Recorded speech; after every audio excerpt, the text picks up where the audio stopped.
ಈಗ ದಾವಣಗೆರೆಯಿಂದ ನಮ್ಮ ಪ್ರತಿನಿಧಿ ಮಹದೇವ್ ಲೈವ್ ನಲ್ಲಿ ಜಾಯಿನ್ ಆಗ್ತಾ ಇದ್ದಾರೆ. ಮಹದೇವ್, ಕನ್ನಡಿಗರ ಮೇಲೆ ಆದಂತ ದಾಳಿ, ಬೆಳಗಾವಿ ಗಡಿಯ ವಿಚಾರಕ್ಕೆ ಸಂಬಂಧಪಟ್ಟ ಹಾಗೆ ಇವತ್ತಿನ ಅಖಂಡ ಕರ್ನಾಟಕ ಬಂದ್ಗೆ ದಾವಣಗೆರೆಯಲ್ಲಿ ಬೆಳಗ್ಗೆನೆ ರಸ್ತೆ ಮಧ್ಯೆ ಟೈರ್ಗೆ ಬೆಂಕಿ ಹಚ್ಚಿದಂತ ದೃಶ್ಯ ನಾವು ಗಮನಿಸ್ತಾ ಇದ್ವಿ. ಹೇಗಿದೆ ದಾವಣಗೆರೆಯಲ್ಲಿ ಇವತ್ತಿನ ಕರ್ನಾಟಕ ಬಂದ್ನ ಚಿತ್ರಣ? ವಿಜಯ್, ಏನು ಭಾಷೆ, ನೆಲ, ಜಲ, ಗಡಿ ವಿಚಾರದಲ್ಲೂ ಕೂಡ ದಾವಣಗೆರೆ ಜನರು ಯಾವಾಗಲೂ ಒಂದು ಹೋರಾಟವನ್ನು ಹಿಂದಿನಿಂದಲೂ ಕೂಡ ಮಾಡ್ಕೊಂಡು ಬಂದಿದ್ದಾರೆ. ಸಾಕಷ್ಟು ಕೂಡ ಅಂದರೆ ಇವತ್ತು ಕೂಡ ಹೋರಾಟವನ್ನು ಇಟ್ಕೊಂಡಿದ್ದಾರೆ. ಆದರೆ ಈ ಬಾರಿ ಬಂದ್ಗೆ ಸಾಕಷ್ಟು ಬೆಂಬಲ ವ್ಯಕ್ತವಾಗಿಲ್ಲ. ಕೆಲ ರೈತ ಸಂಘಟನೆಗಳು ಮತ್ತು ಕೆಲ ಕನ್ನಡ ಪರ ಸಂಘಟನೆಗಳಿಂದ ಕೂಡ ಮಾತ್ರ ಅಷ್ಟೇ ಒಂದು ಬಂದ್ಗೆ ಬೆಂಬಲ ಆಗಿದೆ. ಒಂದು ವೇಳೆ ಎಲ್ಲ ಸಂಘಟನೆಗಳು ಮತ್ತು ರೈತ ಸಂಘಟನೆಗಳು ಒಟ್ಟಾಗಿ ಒಂದು ಹೋರಾಟವನ್ನು ಮಾಡಿದರೆ ದಾವಣಗೆರೆಯಲ್ಲೂ ಕೂಡ ಸಾಕಷ್ಟು ಮಟ್ಟಿಗೆ ಬಂದು ಯಶಸ್ವಿ ಆಗ್ತಾ ಇತ್ತು. ಆದರೆ ಇಲ್ಲಿ ಬಂದ್ನಲ್ಲಿ ಕಮ್ಯುನಿಕೇಷನ್ ಗ್ಯಾಪ್ನಿಂದ ಸಾಕಷ್ಟು ಅಂದರೆ ಪರ ವಿರೋಧದ ವಿಚಾರಗಳಿಂದ ಸಾಕಷ್ಟು ಸಂಘಟನೆಗಳು ಕೂಡ ಕೆಲವೊಂದಿಷ್ಟು ಬಂದ್ಗೆ ಬೆಂಬಲವನ್ನು ವ್ಯಕ್ತಪಡಿಸಲ್ಲ. ಇನ್ನು ಎಂದಿನಂತೆ ದಾವಣಗೆರೆಯಲ್ಲೂ ಕೂಡ ಸಂಚಾರ ಆರಂಭ ಆಗಿದೆ.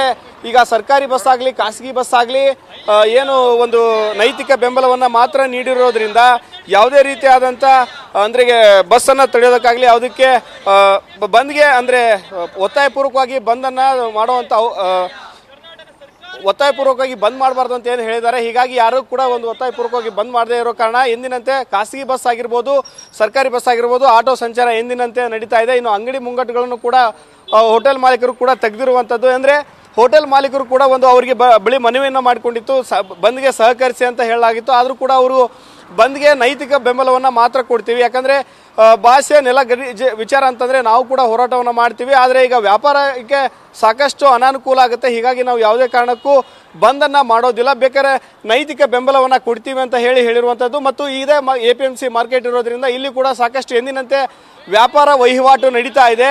ಇನ್ನು ದಾವಣಗೆರೆಯಲ್ಲಿ ಬೆಳಗ್ಗೆ 9 ಗಂಟೆಯ ನಂತರ ಇದಕ್ಕೆ ಎಲ್ಲ ಸಂಘಟನೆಗಳು, ಕೆಲವೊಂದಿಷ್ಟು ಏನು ರೈತ ಸಂಘಟನೆಗಳಾಗಿರ್ಬೋದು ಮತ್ತು ಕನ್ನಡ ಪರ ಸಂಘಟನೆಗಳು ಬೀದಿಗಿಳಿದು ಹೋರಾಟವನ್ನು ಮಾಡ್ತವೆ. ಆ ನಂತರ ಪ್ರತಿಭಟನೆ ಯಾವ ರೀತಿ ಸ್ವರೂಪವನ್ನು ಪಡೆದುಕೊಳ್ಳುತ್ತೆ ಮತ್ತು ಬಂದ್ಗೆ ಜನರು ಯಾವ ರೀತಿಯಾಗಿ ಸ್ಪಂದಿಸ್ತಾರೆ ಕಾದು ನೋಡಬೇಕಾಗಿದೆ. Vijay, okay, thank you Mahadev. News first, ನಿರ್ಭೀತಿಯಿಂದ ನಿಮ್ಮ ಪರವಾಗಿ.